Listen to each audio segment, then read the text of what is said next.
Hello there, this is David Bernstein. I am President and CEO of the Jewish Council for Public Affairs. Welcome to this edition of the CRCast, a bi-monthly webcast for Jewish advocacy and community relations professionals and lay leaders. We are really excited to have Bari Weiss with us, one of the champions of Jewish advocacy and issues on anti-Semitism in Israel, and one of the great thinkers of our time. And I'm really delighted to have Mike Fromm, JCPA here, to introduce Bari. Mike. Thank you, David. Greetings and Shabbat Shalom. I want to welcome everyone and say how delighted I am that Bari Weiss is with us to discuss the subject of her new book, How to Fight Anti-Semitism. With over 350 people on today's webcast, it's clear this book is both timely and relevant. For Bari, anti-Semitism is not an abstract issue, it's personal. A native of Pittsburgh, she grew up and was bat mitzvah at the Tree of Life Synagogue in Squirrel Hill community. Bari is New York Times op-ed staff editor and writer on culture and politics. She was an op-ed and book review editor at the Wall Street Journal before joining the Times in 2017. She's also worked at Tablet, the online magazine for Jewish politics and culture. Bari, I just finished reading your book, and the challenges and strategies you write about what the Jewish community relations field are dealing with on a daily basis. As the hub of 125 local Jewish community relations councils and 17 national organizations, JCPA educates and mobilizes this vast network to advocate for groups' concerns like counter anti-Semitism. So we thank you for giving us the intellectual vocabulary and the inspiration to fight these forces on both sides of the ideological line. And now I'll turn the program back to Dave. Great. We want to let everybody know we're working on this film, and I'm sure you'll mute Mike to make sure it's not clear. Okay. All right. Well, Bari, let's get started here, and hopefully we'll get the sound right as we go along. So you spent time in this book talking about fighting anti-Semitism. You also spent some time explaining what anti-Semitism is not. It is not, you argue, a form of racism.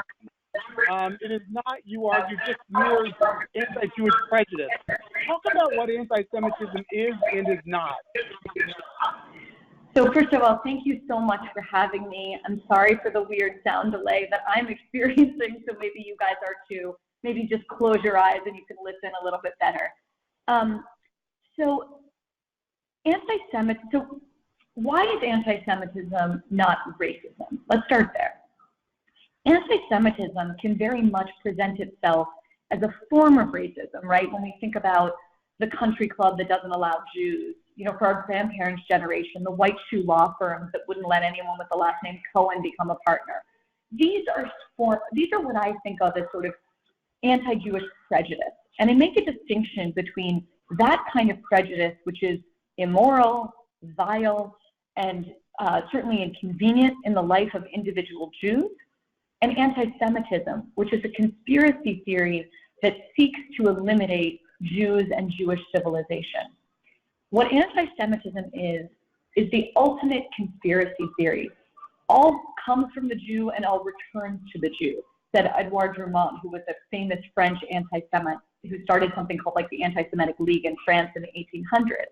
And I think that kind of sums it up, which is, if you think about how can the Jew under the communist regime be the hyper-capitalist? How can the Jew under Nazism be the ultimate race contaminator? How can the Jew in the far left-wing view of the world be the handmaidens to white supremacy, not least because of our support for Israel, which they lie about and call a white supremacist project? And yet at the same moment, in the same country on the far right, we are seen by the white supremacists as the handmaidens of Muslims, immigrants, Black people, and brown people. I think the only way that you can understand that is if you understand anti-Semitism is a conspiracy theory in which the Jew plays whatever role he needs to play in that given moment. The other difference is that while the racist sees themselves and the misogynist sees themselves as punching down, the woman is subhuman, the Black person is something less than human, the anti-Semite more often sees themselves as punching up. The Jew is the gateway to power. The Jew is the conniving puppeteer, secretly pulling the levers of the banking system, the borders, the government, and so on. I think probably the most useful way to think about it is because you can kind of drive yourself crazy and be like, hold on, is it everything? Is it in everything? Is it everywhere? Is to think about it like a virus. A normal human being carries lots of viruses in their body at any given time. And as long as your immune system is strong, you never have the virus show itself. You live your life as a healthy person. The exact same thing, I think, when you analogize it to a culture. Cultures carry within them the virus of anti-Semitism. But when a culture is whole and functioning and cohesive, where there's a sense of civic culture and cohesion, anti-Semitism doesn't reveal itself. And that's sort of where we've been for the past 2 generations in America. It's been a particularly kind of bubble, I would say, in Jewish history, a bubble, I think, that allowed us to become particularly complacent. And now, because of the breakdown in our culture for any number of reasons, which we can get into, Trump is only sort of a part of it, but he's very much a part of it. Anti-Semitism is willing out in the way that it has in so many other times and places. Great, and I want to return in a little bit to this notion of viruses, and when we start to talk about anti-Semitism on both sides of the ideological spectrum. Before we get there, though, I want to talk a little bit about how you spell anti-Semitism. This is something that we constantly struggle with. Deborah Lipstadt opines about it, and she likes to keep it lowercase and one word. Where are you on that? I could have gone either way, is the truth. It was honestly one of the least of my concerns. My concern here was to give people a framework, to help give people a vocabulary for the kind of confusing moment that we're in, to express things that people feel in their gut, but maybe don't have the right language to say out loud. That was the goal of the book. Deborah Lipstadt and David Nierenberg and others have lots of debates about what to call this thing. I think it's honestly most accurately described, even though this feels so big, as anti-Judaism, which is the name of University of Chicago professor David Nierenberg's book about the phenomenon. And the reason that it's so useful is that anti-Semitism can thrive even in cultures where there's no Jews. And the reason for that is that it is against not just Jews in the body, but Jewish ideas. And so he talks about it as anti-Judaism. The problem is that if you want to be understood these days, you got to use the word anti-Semitism. Deborah Lipstadt, in her excellent book, Anti-Semitism Here and Now, renders it, as I think you guys do, with one word, because there's no such thing as Semitism and Semites. It's a construction.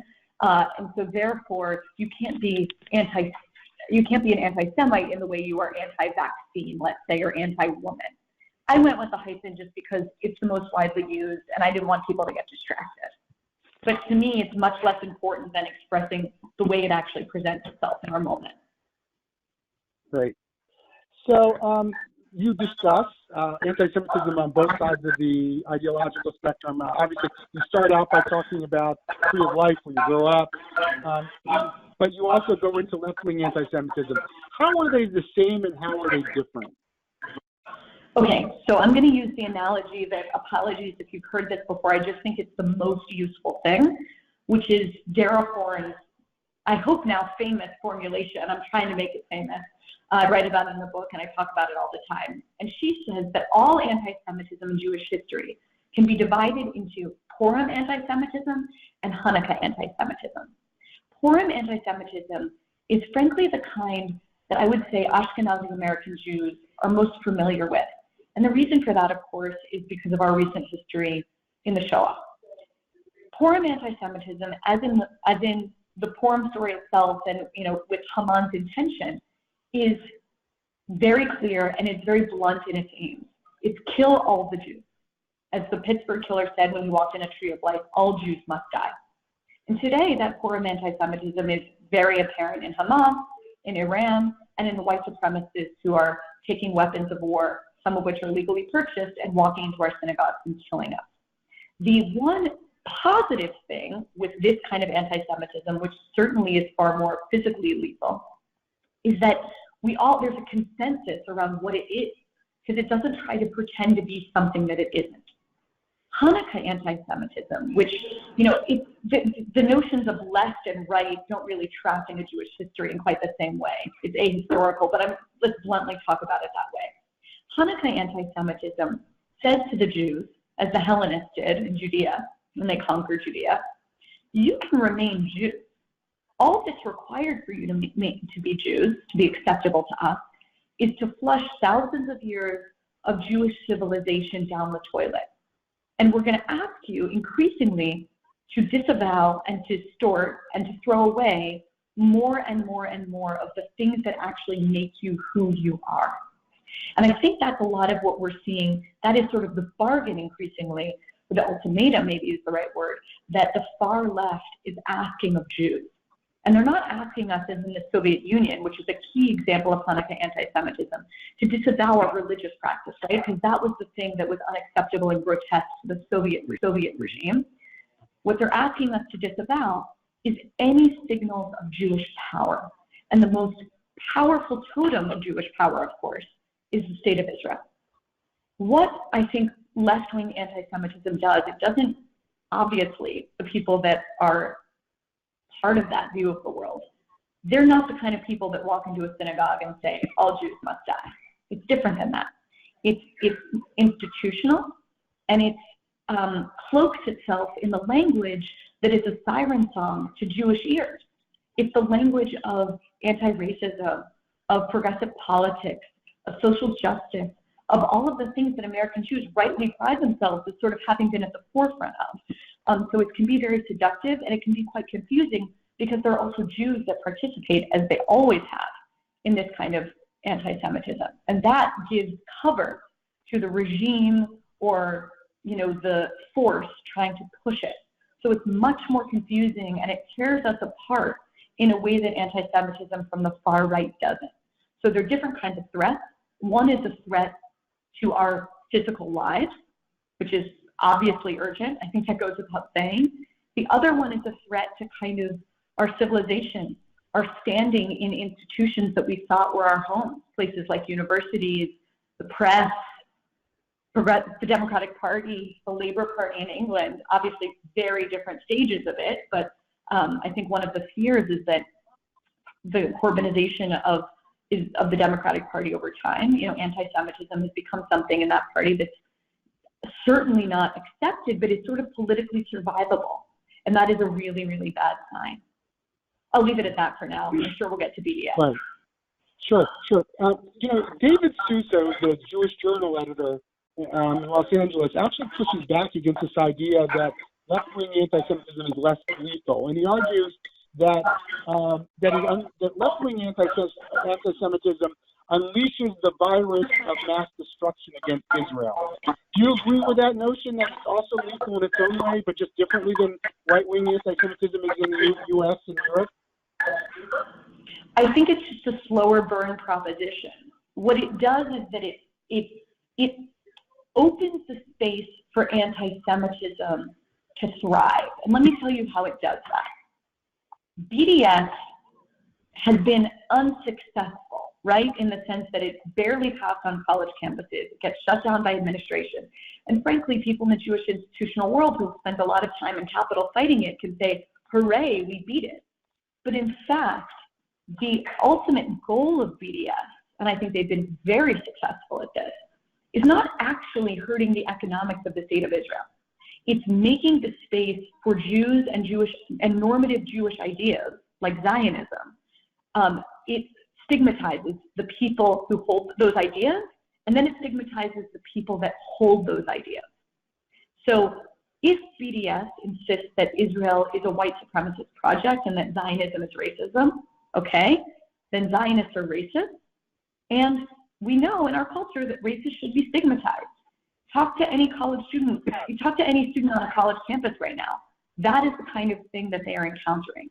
So it's a kind of moral condemnation and social ostracism that is different, obviously, than the person walking around with the gun. But I would insist that both are important to fight, and that, fighting this is not a zero-sum game. We have to be fighting both at once. Mm-hmm. So we've sort of inched toward this conversation about whether anti-Zionism is actually a form of anti-Semitism. It's declared as such in the working definition of anti-Semitism. But there are people who push back. People like Peter Beinart say that, well, are you going to accuse all the Satmar Hasidim of being anti-Semites, or are you going to accuse every Palestinian who's ever been affected by the state of Israel as being an anti-Semite and who therefore, considers themselves anti-Zionist? Where do you come down on it? Do you believe that they're one and the same, or do they just overlap? Look, there are obvious exceptions. If you're someone that is an anarchist living in Berkeley and you don't believe that any nation state should exist at all, not India, not Pakistan, not America, not China, and not Israel, okay, that's ideologically consistent. If you are a 18-year-old who gets to a place like Oberlin and you just want to be a good progressive, and you're at the sign-up table for all the clubs, and you're signing up for the club to legalize marijuana, you're signing up for the club to raise the minimum wage, you're signing up for the club for, against police brutality, oh, and by the way, you're signing up for the club for BDS. That person does not know. That person does not understand what the actual aim of BDS is. And I would be very, very loath to smear that person as an anti-Semite when I think what we really need to be doing with that person is engaging them. But I think you have to be deluding yourself not to judge the part of the BDS movement, its founders, and its ultimate aim as being absolutely anti-Semitic. And the reason for that, of course Peter is right historically that there have always been pro-Israel anti-Semites, as in Richard Spencer and other white supremacists who support Israel who support Israel because they don't want America to be sullied by us. So there are outs in any number of directions. But the heart of the matter is that what the BDS movement insists on, and this is, I think American progressives want to delude themselves into thinking that BDS is just about ending the occupation. And you often see it described that way. That is a lie. That is wrong. What BDS seeks is no less than the elimination of any Jewish state between the Jordan River and the Mediterranean Sea. And if you want to support that view of things, you have to face what that means. And what that means is the elimination of the largest Jewish community on planet Earth, which has a majority of people of color, of Mizrahi descent, North African and Middle Eastern descent. I just don't see a way around that. And they try and dress it up in all kinds of language that sounds nice. Why can't it just be a binational state? Because frankly, it's a very different neighborhood than the one we live in. The reality in the Middle East is what happened to Jamal Khashoggi in that Saudi embassy. And anyone that denies that is burying their head in the sand about what the reality is for minorities there. If you want to look at what minorities who are not protected, what happens to them, look at the fate of the Kurds and the Zoroastrians and frankly the Christians throughout the region. So I think ultimately what BDS is about is not about promoting Palestinian rights. It is about eliminating Jewish power and Jewish sovereignty and of course the moral complications that come with it. Okay, so one question from a viewer here. We recently witnessed Tamika Mallory, Linda Sarsour Company, being asked to step down from the board of the Women's March movement. Is this an indication, in your view, that the tide might be turning, and that there are people on the progressive left that might start seeing anti-Zionism and this sort of radical anti-Zionism as a legitimate form of anti-Semitism? I think that's the hopeful way to look at it, and I think it's important to be optimistic. The thing that makes me depressed is that, Linda Sarsour has gone from being a co-organizer of the women's movement to being a surrogate for a person who has a good chance of being the Democratic nominee, which is Bernie Sanders. So that gives me a sense that her ideas are not marginal. In fact, they're becoming more mainstream. That's my fear. I think the good news is that after, it took, no, just think about this for a minute. I wrote a column in August 2017 called What Progressives Embrace Hate. It was about the unsavory alliances that the Women's March leaders had to people like Louis Farrakhan. In a normal world, a column like that in the New York Times would have led to people being unseated probably from their positions, because how can the leaders of a feminist march be aligned not just with an anti-Semite, but with a disgusting misogynist and homophobe? And yet it took Tablet doing this unbelievable 10,000-word expose to really move the ball. The mainstream press, I would say, fell down on its face in avoiding that story. And they're falling down right now on avoiding the story about what's happening, the sort of low-grade unfolding pogrom against Haredi Jews in Brooklyn. This all kind of goes back to the same thing, which is that when anti-Semitism comes from the white supremacist far right, it is an easy story and it's an easy condemnation. What happens when people who are themselves the victims of bigotry, someone like Ilhan Omar, who is, denigrated and dehumanized with racist attacks by the President of the United States? So what happens when she herself holds bigoted views? That becomes much harder for people to sort of wrap their heads around, that both things can be true at once. The neo-Nazi is just an obvious villain, and so he's easy to condemn. Right. So we're going to go into how to fight it in a second, but I just want to ask you one last question. Maybe it touches upon how to fight it. We're seeing anti-Semitism being used as a wedge issue by both parties, and in fact, this tendency is reflected among many Jews who are constantly pointing the finger at the other party. If they're a Democrat, they're pointing the finger at Republicans for President Trump and white supremacy, and if they're Democrats, they're pointing the finger in the opposite direction, and if the Republicans are pointing in the opposite direction. What is your take on this? What should Jews be doing when they see anti-Semitism in their own ideological camp? I think the way to combat us being used, and you're right, as a cudgel and a shield, certainly as we were by the president in the case of condemning the squad, I think, the strategy of fighting the anti-Semitism on your own side is very, very important and powerful. So if you're someone like Ben Shapiro and you're calling out the anti-Semitism of President Trump, or you're conservative, whoever you are, and you're calling out the anti-Semitism of Trump, you have a lot more standing, and your voice is going to be heard much more in your political world. The same goes with the progressive left. So I think that's a very good rule of thumb, is calling it out on your own side, because when anti-Semitism only exists on the right for some people and only exists on the left for the other, they're not actually serious about anti-Semitism. They're just serious about partisanship and politics.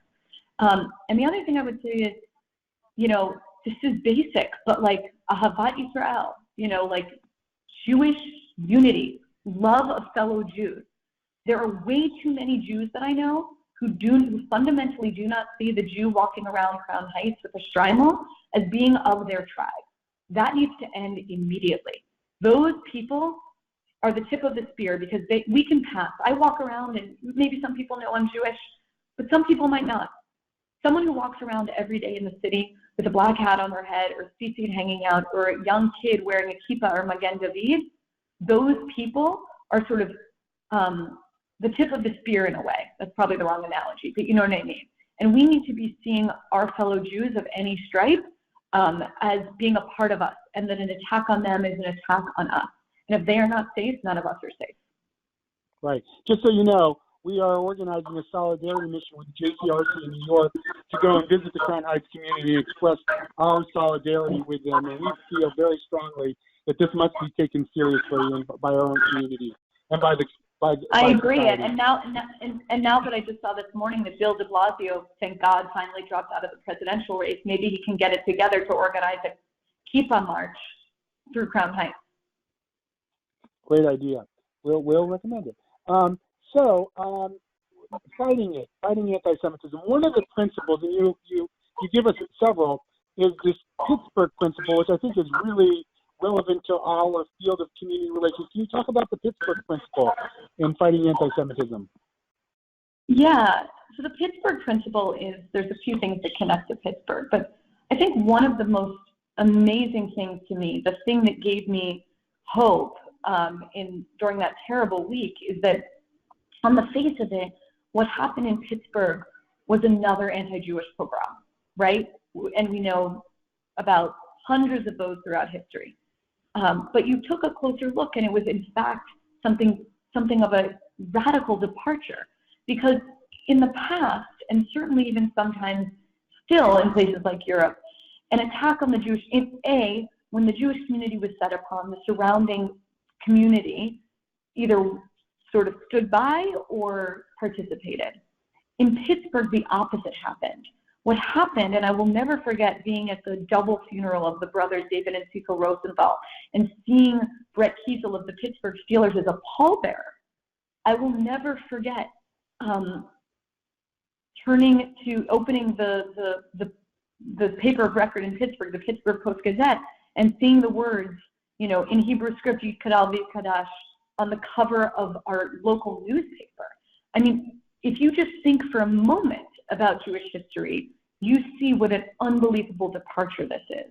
And I think, you know, Pittsburgh's a special place. It's not a coincidence that Mr. Rogers, you know, lived down the street from Tree of Life. It really, you know, I think of it as kind of like a 21st century shtetl, where we really all know each other and look out for one another. And I think that there's lessons really for the rest of us to learn. Too often, I think in a city like New York, which I love and I'm proud to call my home, it's so big that people are able to sort of stay in their religious or political or whatever their height of mechitza lane is. I think it's time for us to get rid of those lanes, and I think Pittsburgh really shows the way in how to do that. And then, you know, the other moment that really will stick with me is that after Brenton Tarrant, the other white supremacist, gunned down 52 Muslims in New Zealand in those two mosques, the Pittsburgh Federation organized a $650,000 gift to that community. So it's tragic that those are the things that brought us together, but those are the things that give me hope, and a sense that, you know, I think I write this in the book, but it's true that the surrounding community in Pittsburgh, the non-Jewish community, when they stood up with us, it wasn't a favor. They understood that an attack on us was an attack on them and their freedoms and their liberty and their ability to live a full, whole, unashamed life of whatever religious, sexual, political stripe. And I think that visceral reaction, the fact that it wasn't something we had to ask, everyone came running, gives me a lot of hope for our ability to beat this back. Right. So we'll come back, and if it's okay, we'll go a little over 30 minutes because there's 5 minutes over. Is that okay? Okay. Yeah, I can go 5 more minutes, and then I have another appointment. Okay. So there's sort of 2 differing paradigms that are emerging in how to fight anti-Semitism in the Jewish advocacy field. One is sort of the traditional one, and it's especially apropos fighting anti-Semitism on the left, is what we sometimes call condemn and marginalize. We condemn anti-Semitism wherever we had, hoping it'll send it to the margins of society. But increasingly, especially with the left, and you saw this with the Women's March movement, there are people saying, well, wait a second, it's more effective to engage in influence. And there were groups and Jewish women's groups especially, who stayed in dialogue with Tamika Mallory and with Linda Sarsour and others, so that they could influence the way that the march unfolded. What do you think about this distinction, and how do you think we should think about it ourselves? It's a great question, and I think I hope this doesn't sound like a cop-out, but it's both. Omar Barghouti, who says that no Palestinian should ever accept a Jewish state, who's, you know, one of the founders of the BDS movement, he should be condemned for that, no question. But as I said before, the, you know, co-ed that, you know, finds themselves as a part of the BDS movement because they're historically ignorant, and I mean that in a value judgmentless way, that they just don't really know what it means, they should absolutely be educated and embraced. I think that that's very important. The people that are just sort of swimming in these waters and don't really know what it means to support this, they're going to be, they are. I mean, I have conversations with these people all the time, and when I tell them, do you understand that when you say Zionism is racism, you are repeating a piece of Soviet propaganda? And let me explain to you how that went from being a Soviet propaganda talking point into your mouth.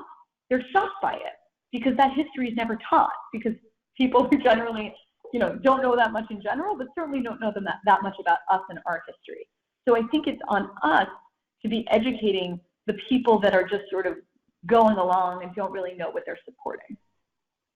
Great. So give us a couple more pointers on how to fight anti-Semitism, and then we're going to plug your book and let you go to your next one. I mean, I guess leave you guys with this, which is that, you know, we are part of something so special. Like what the Jewish civilization has offered to the world, and the fact that most Jews are really unaware of our contribution. You know, we know about Western civilization. I went to Columbia and there was a core curriculum, and I was like, wow, I'm a part of this amazing thing. The Jews have offered the world something similar. And I think that that needs to be recovered. Our sense that, you know, if we're asking someone to divest, so to speak, from a worldview in which BDS is a component part, we need to be offering them something even more glittering and better. And guess what? We have that. We're just very bad at talking about it and explaining it to people. So I think if something great is going to come from this movement, from this horrible moment, from this uncertain moment, it's going to be a recovery of the thing that made us survive and thrive through the worst of history to begin with.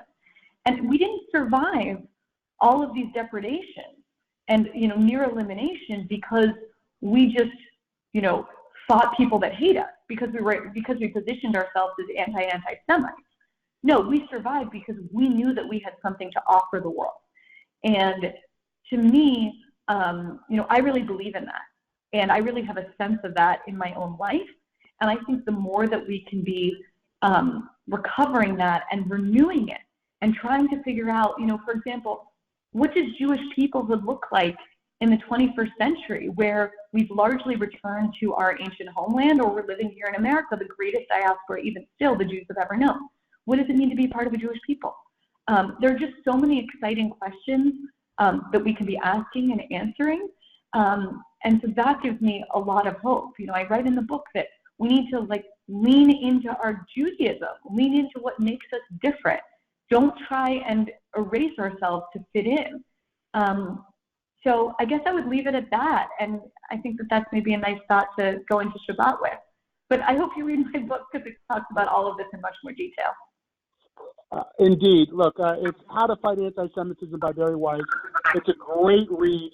It really, you'll read it quickly. You won't be able to put it down.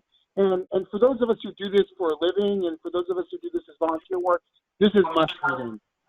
So please do buy it. And Bari, thank you for writing the book. Thank you for being a brave intellectual voice at a time when it's hard to be a brave intellectual voice. And just know how much we admire you, and look forward to a continued dialogue with you in the days, weeks, and months and years to come. So thanks so much, Bari, for being with us. Thanks, David. Thanks to everyone else I couldn't see.